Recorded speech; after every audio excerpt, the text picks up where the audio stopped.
Hi everyone, my name is Remy Zakin and I've been a professional actor since, I don't know what to do with my hands. Hi everyone, my name is Remy Zakin and I've been a professional, Hi everyone, my name is Remy Zakin and I've been a professional actor for over 20 years and I have a lot to say. So if you are interested in any of the things that I have to say, please subscribe to this channel and like this video if you find it interesting. It's thundering while I'm making this. All right, so I've gotten a lot of questions on my Instagram about do's and don'ts for auditioning. Talk about auditioning. Because after all, as we actors know, auditioning is like 90% of the acting career. So you really need to know how to audition in order to do well in this business. So I'm gonna talk about my do's for auditioning because I just want to put it in a positive light. I feel like auditioning is put in a negative light a lot of the times, and I'm so guilty of doing that. But if we can see it through a more positive lens, I think that it'll take away some of the scariness about it. So anyway, let's get into it. All right, here's my tip number 1. Be prepared in the best way possible for you. So this one is really big because I feel like everybody has a different technique, or everybody has a different idea of what preparation is. There are some people who can just go in and not be off book and just like feel it out and not prepare, and I mean, more power to them. But I personally have to have everything memorized. That means learning all the sides by heart. I also love to block the scene. So if there are multiple people in the scene, I like to put them in different places. I really like to think a lot about I'm leaning on this table and it's shaking the camera. I like to think a lot about like, where is this scene located? Like, what is this space around me? Am I outside? Am I inside? Are there people around me? Am I alone? What does this physical space look like? The more I have it planned out in my own mind, the better I feel like I do. This might not be the same vision as the director, but that's okay. It's just like using that creativity, you know, like really just, because here's the thing. The way that I see it with auditions is this might be the only time that I will be able to do this part. If I don't get this role, I might not get a chance to get the role again. And so I just gotta think about it like it's creating my own performance. You know, I am the director, I am the music director, I am the choreographer. Not that I'm a good one, but you know, just trying to show you, here's my take on it. You know what I mean? So for me, that means really planning it all out and knowing it by heart, and making choices about the characters, making choices about the relationships. It's a lot harder to do this when you're auditioning for a new musical because there are so many things that you don't know. And I would really recommend that if you have any questions and you have an agent, ask your agent to ask the casting director questions if they are questions that you really need to know before you get in the audition room, because you can always ask the director and the creative team when you're in the room. And it might be a great question to ask, a great experience. It might be a great discussion. So I think that, oh my God, it is raining so hard out. Wow.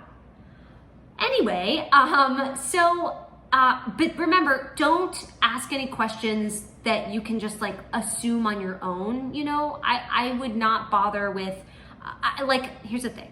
I've done shows where there are pronunciations of names that you really should know beforehand, because if you go in there and you say Wendla or Melchior, like you're gonna look a little silly. So I definitely think that asking for pronunciations for words, very helpful. But like asking, you know, silly questions, probably gonna make you look a little green. Wow, is it hailing?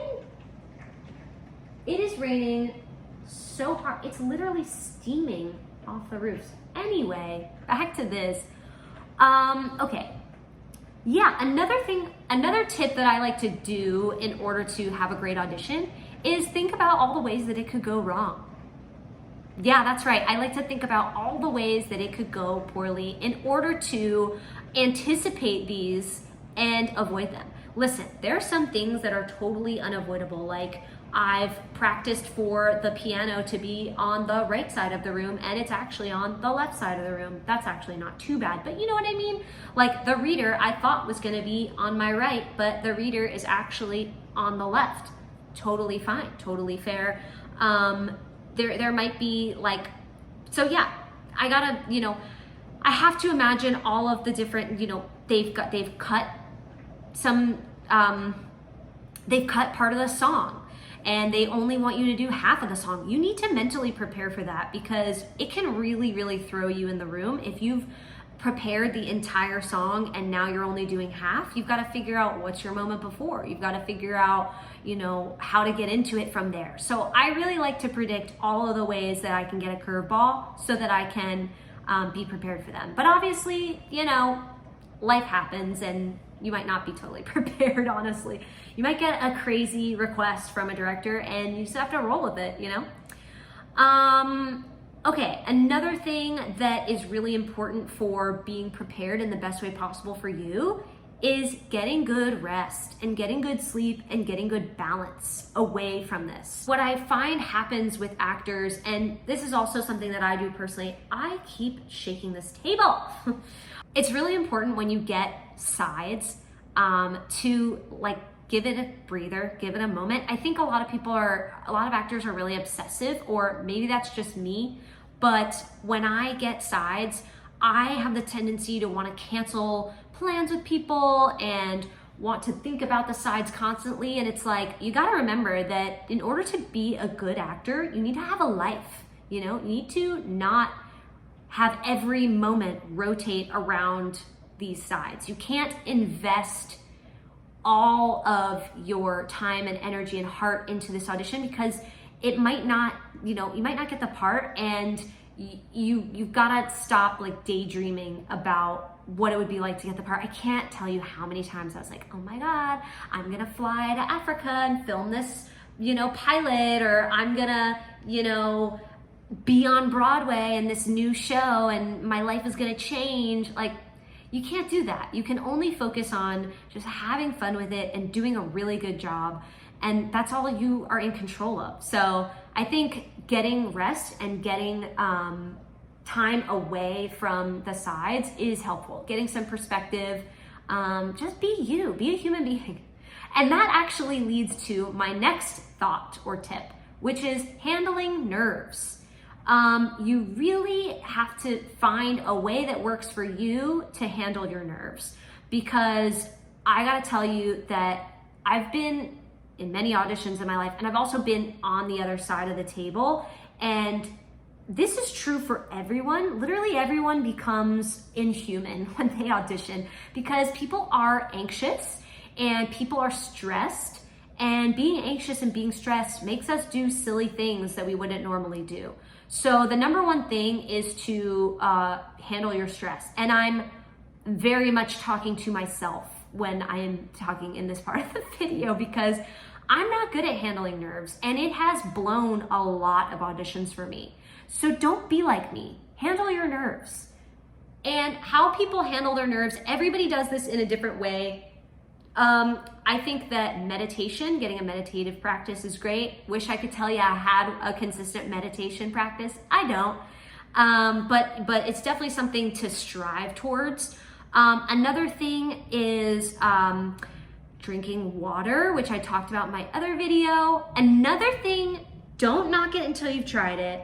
Breathing into a brown paper bag. Yes, I have literally brought a brown paper bag to auditions and went to the bathroom or went to the changing room and put this bag over my face and blew into this bag in and out, because the increased carbon dioxide relaxes you. Now, listen, this is a very temporary effect, so it's not gonna hold through if you're there all day.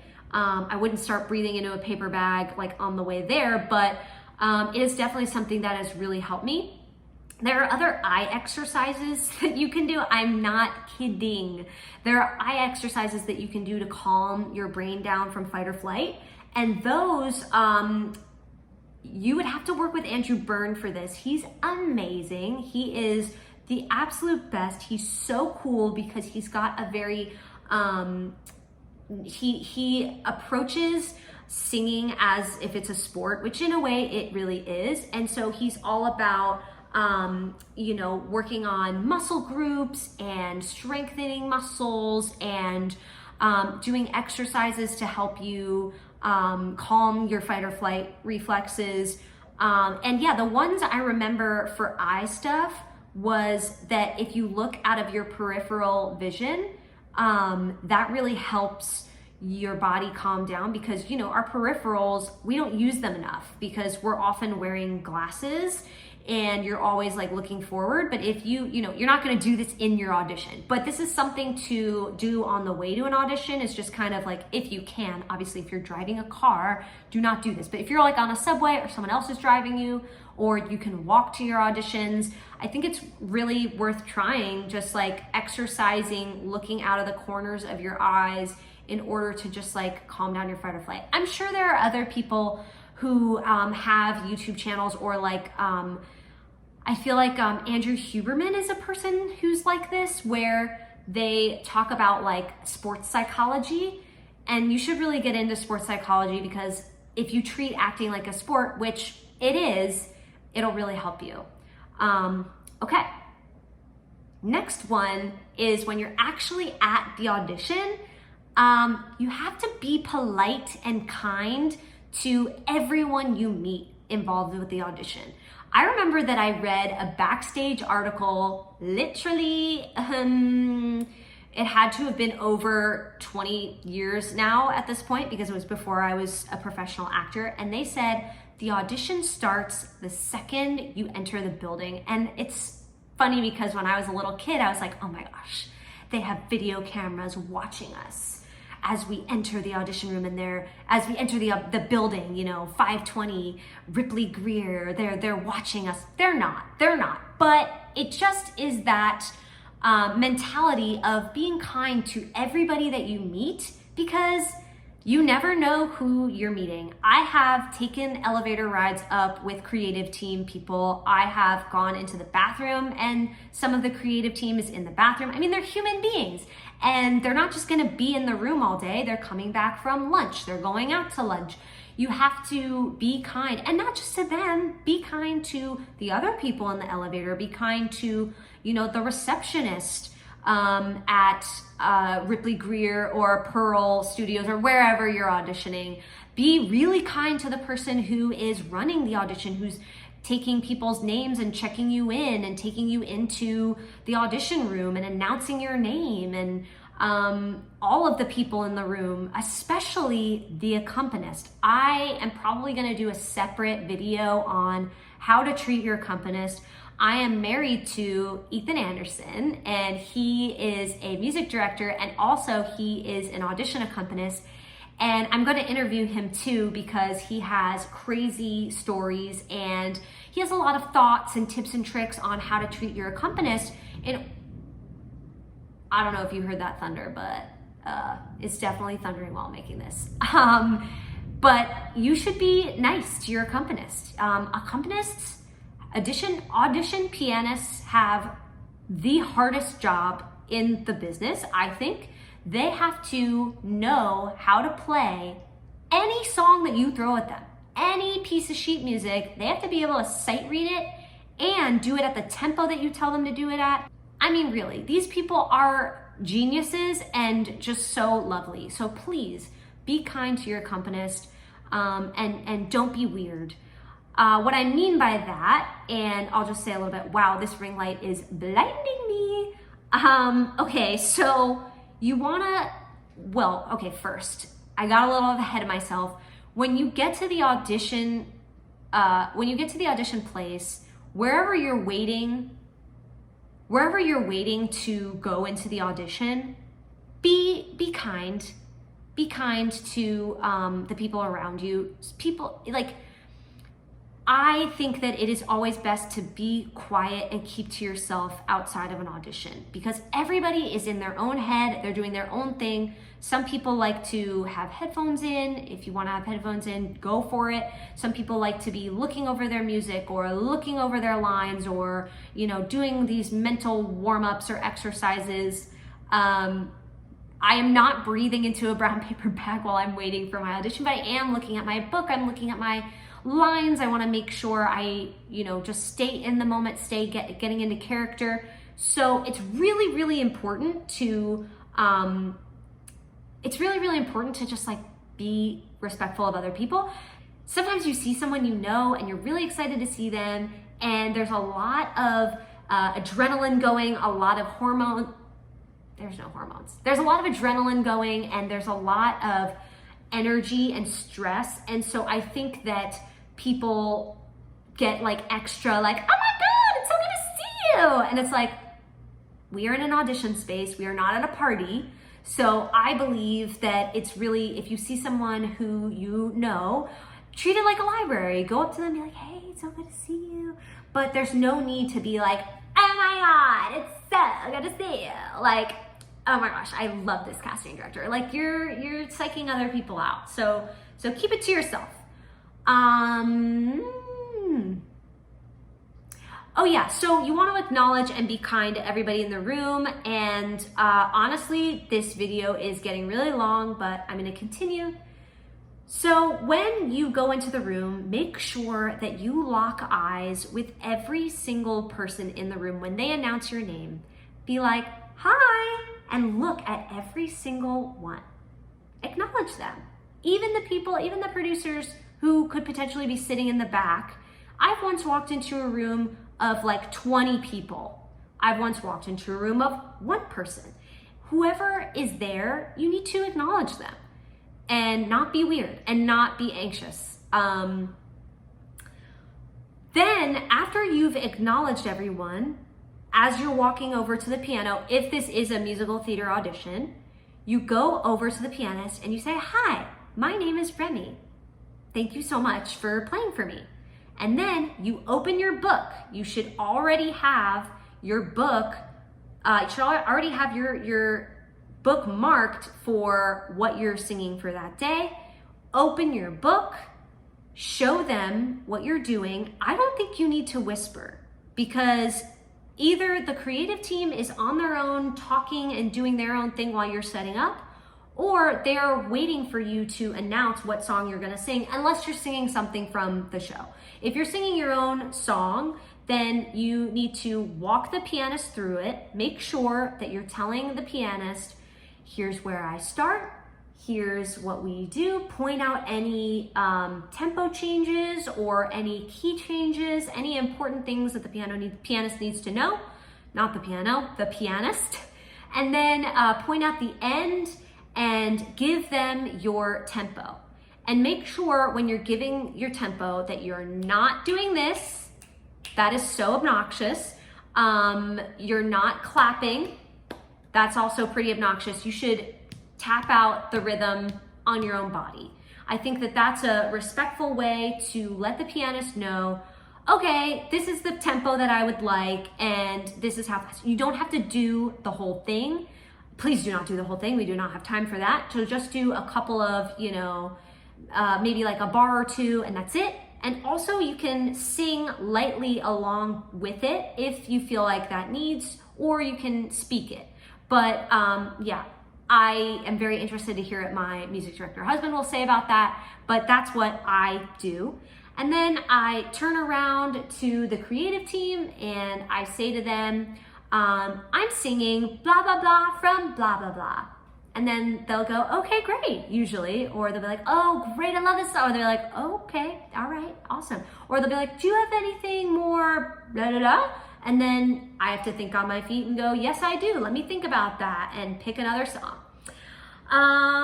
Let's see, what else do my notes say? Okay, then walk to the center of the room and then look at your pianist and give them a polite nod and then go into your song. This video is very long, so I'm gonna stop it and I just have the hiccups.